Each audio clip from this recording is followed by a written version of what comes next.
Shalom, party people, and welcome to the 12th C. It is November 27th, 2022, day 57 of 75 hard for me. 44 degrees Fahrenheit at 6 a.m. when I did my run. The intention was for 3 miles. Ended up doing 2.5 and then walking the other half mile.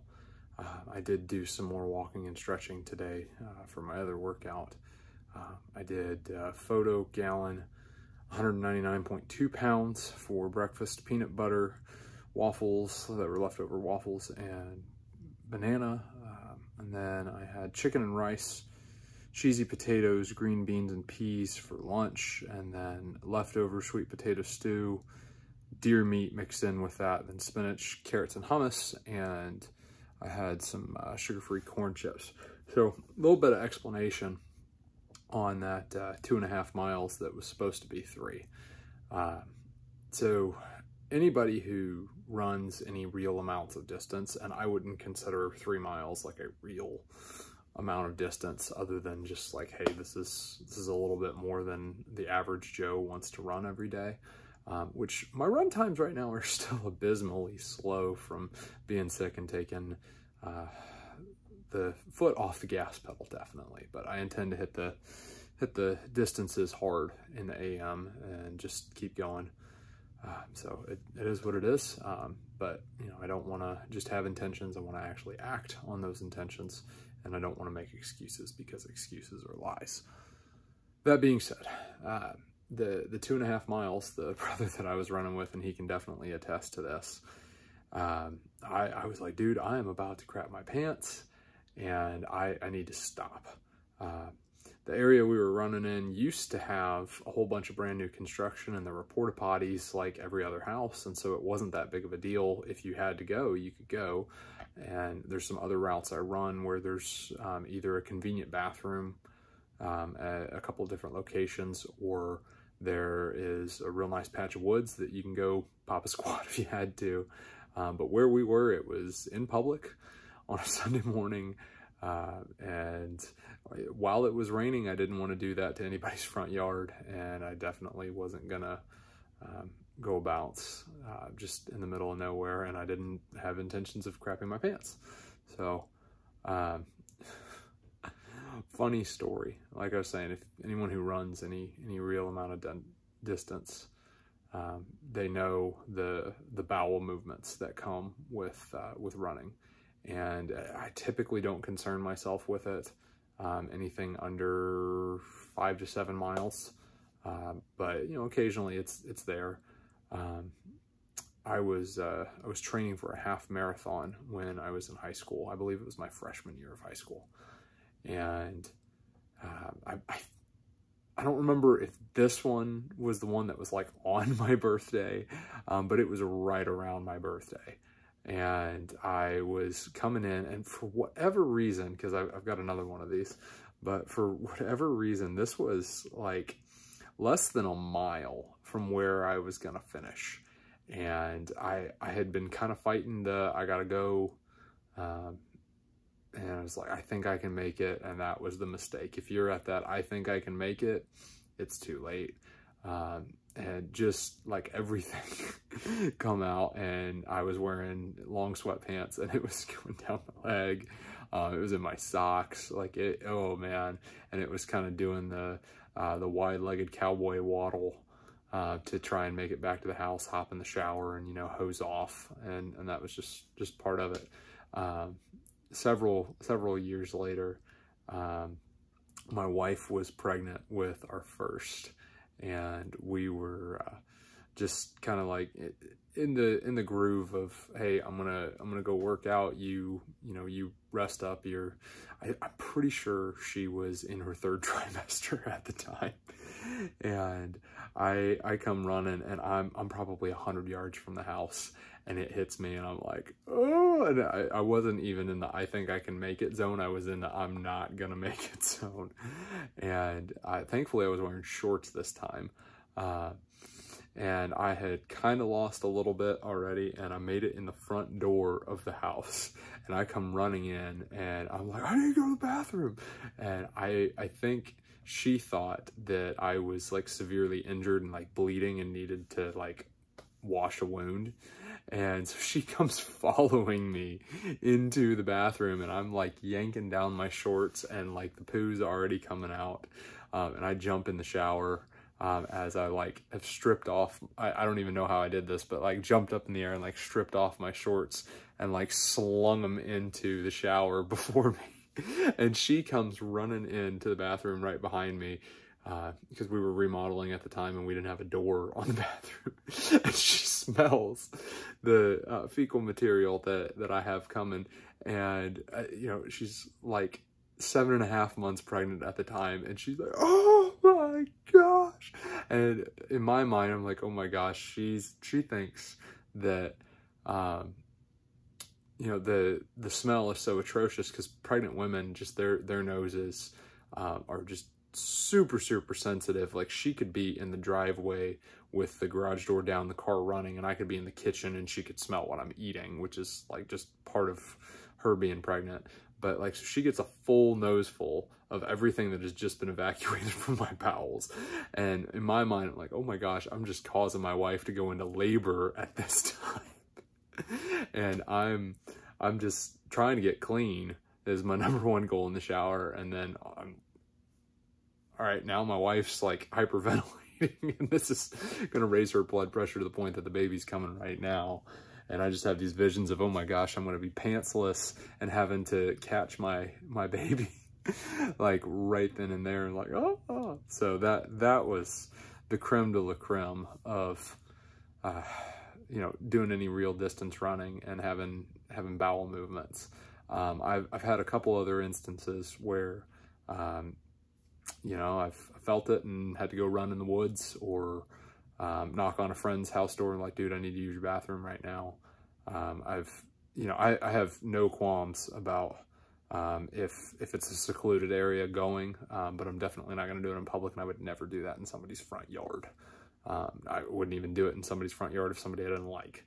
So that's, I wanted to avoid those situations today, and at 2.5 I was like, dude, I don't think I can make it to the house running, but I can probably like walk and make it. And I made it into the house and did my business in an appropriate room in an appropriate fashion. But all in all, that's long walk for a short drink of water, but I figured you guys would probably get a little bit of laughter out of it because I was laughing while I was talking about it. So did my Bible reading in Acts 2, or not Acts 2, I'm sorry, Acts 22. Just a whole 20 chapters difference there. Acts 22 through Romans 3. I continued reading in Jordan Peterson's 12 More Rules for Life. And I'm going to shift gears from talking about 12 More Rules for Life. It's a good book, and I want more time to read it. But conversation I had tonight, I want to sum it up, and I'm probably not going to do it very good justice. I will link these verses in the description of this video for full verse clarity. But we were talking about Luke 12:18 through 12 and Luke 16:10, and summarizing Luke 12 is, or 12:8 through 12, basically is when the Messiah is talking about how there will be persecution coming, and this is going to be part of following him, and we will be drug in synagogues and before high courts, and we will have to give an answer for what's going on, and there will be serious questioning, and it will be under the threat of pain, the threat of death. And he's saying that the Spirit is going to live inside of us, and he will tell us what to say. This is the Holy Spirit who is living, breathing, moving, and active. And it's like, don't be afraid. I will tell you what to say. When they ask questions, I will give you answers. And that's comforting. That's really comforting to know that, hey, be called out on these things, and I'm going to tell you what to say. Exactly what to say. And then Luke 16:10. talking about if you're faithful with a little, you'll be faithful with a lot. And if you're dishonest with a little, you will not be honest with much. So those two in conjunction kind of led to this conversation. Some friends and I, we were talking about persecution. And, you know, we would like to think that, okay, you know, when it really matters, that we will be able to stand our ground and say, hey, it doesn't matter if you hurt me or my family. Not going to change my mind. My faith is not going to be compromised. And some of this conversation has just kind of gone in several different places. And the thoughts that I think were prevailing in this were on those two verses. And I really think that if in the situations that ultimately don't matter, grand scheme of things, and I'm talking, you know, we're at work and coworker makes a comment and there's nothing wrong with just not participating, and actions do speak louder than words. But I think there are times when we do need to speak up. And in the grand scheme of things, I can't really think of people whose opinions have been changed by one conversation. It's going to be lots of conversations over a long period of time. Case in point. You know what? I've already done a self-deprecating story, so I'll do it. I'll do another one that's not near as comical by any means, but I have a brother who, and he may be watching this video, and if you are, I love you and safe travels for coming home. But I have a brother who, known him for probably 7-ish years, maybe a little bit more. Worked together, worked for him, worked with him, spent a lot of time together. And want to spend a whole lot more time together. If you're watching this, call me. We should hang out. But he was not walking with the Father. You know, he grew up with him, around him, was raised by a family who did their best to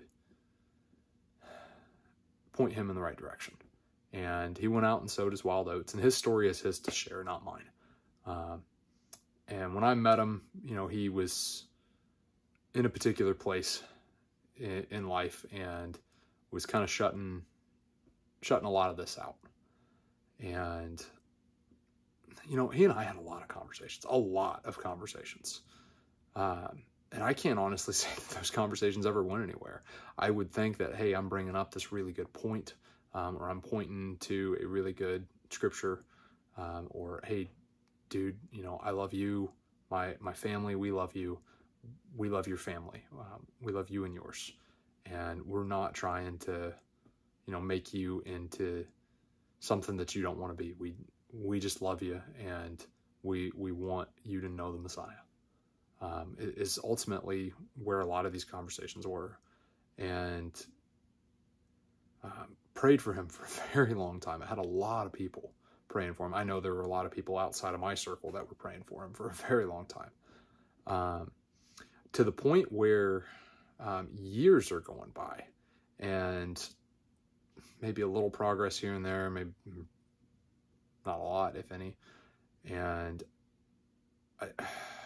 honestly, I gave up praying for the guy. I really did. And it was hey, Father, if you're going to do something, it's in your timing and not up to me. And that would have been the mature attitude to take. And it's like, all right, you know what?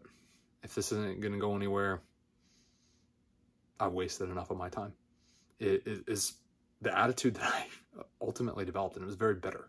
And not bitter in the sense that I didn't like the guy, because I love him to death. I loved him even when that was my attitude. I still love him now. Like I said, if you're watching this, call me. We should hang out again soon. I miss your face. But I think I gave up on praying for him twice, in all honesty. And then out of the blue, you know, we had talked, we'd texted a lot, we'd hung out not that long before this. Out of the blue, he called me, and there was a big life circumstance that had changed for him. And like I said, his story to tell, not mine. So I'm going to be as vague as I can. And a couple months go by, you know, we talk, text, call a little bit here and there, hang out once or twice maybe. And I'm borrowing a tool or two from him for home projects, stuff like that.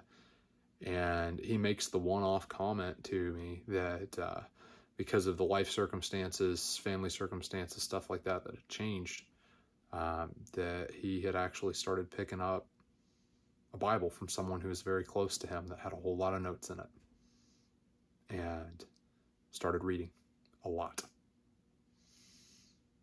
And I'm sure at the beginning that those notes were a comfort, because it was in the handwriting of somebody who mattered, who still matters a lot. And he makes a comment, hey, it's time for me to start looking for a group of people who really love the Father and want to be with him. And I'm going to be looking for a lot of different groups. And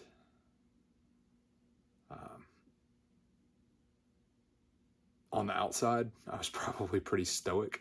On the inside, I was doing that emoji of the lady in the red flapper dress that's doing like the heel click. That's kind of what was going through my head. But on the surface, I was like, oh, cool. You know, if you want to come hang out with some of the people that I hang out with, that's fine. But, you know, if we're not your speed, that's cool too. But yeah, on the inside, happy dance. It's like, this is what I was praying for before I gave up on praying for this individual. And, you know, even when we are faithless, the Father is faithful.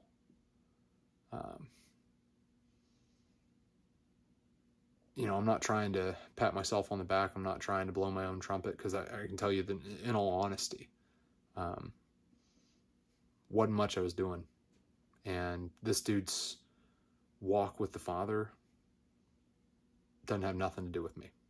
Now, we're friends, and I love him to death, and loved him long before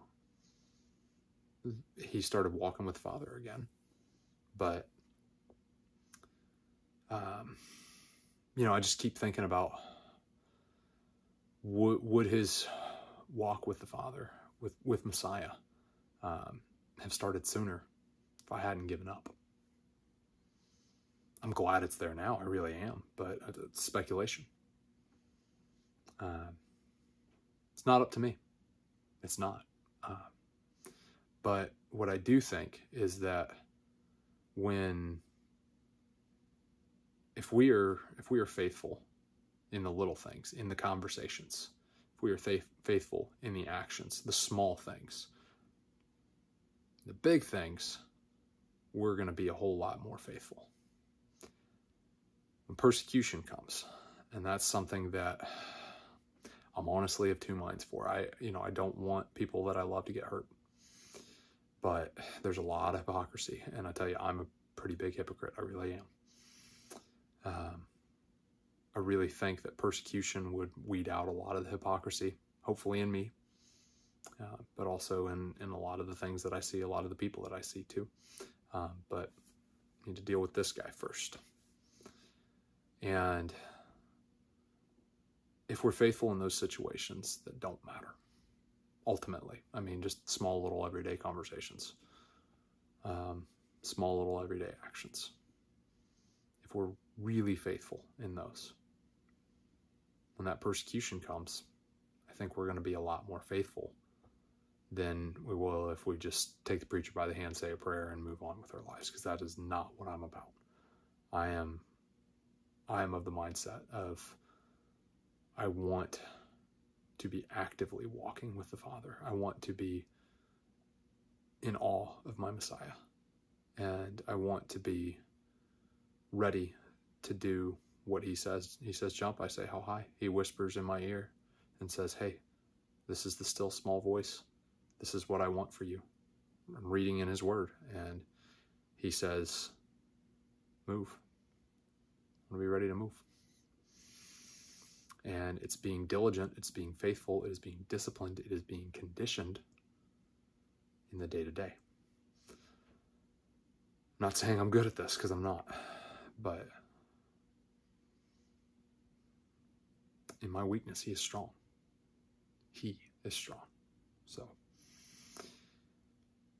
ultimately, the analogy I made, and that's just because my mind is on this, in this conversation with some friends, is, you know, if you're on a diet, and you are really, really watching what you put in your body, that cheesecake's right in front of you. Hard pass. Thank you. I appreciate it, but no. You say no 1,000 times to the little everyday, oh, hey, there's a small fun size Snickers that doesn't, you know, ultimately that's what? 80 calories, 100 calories, a little bit of sugar. One, probably not going to hurt anything if you eat one. But if I never say yes to one, never have to worry about eating 2, never have to worry about eating 20. Me, this is why I'd be a horrible drug addict, or the best drug addict, depending on what your definitions are, is 0 for me. And I'm not saying this for you. I'm not saying this for everybody else. I have a hard time with moderation. 0 for me is easier than 1. And that's why I've sworn off anything with 3 grams of added sugar or more. No fake sugar.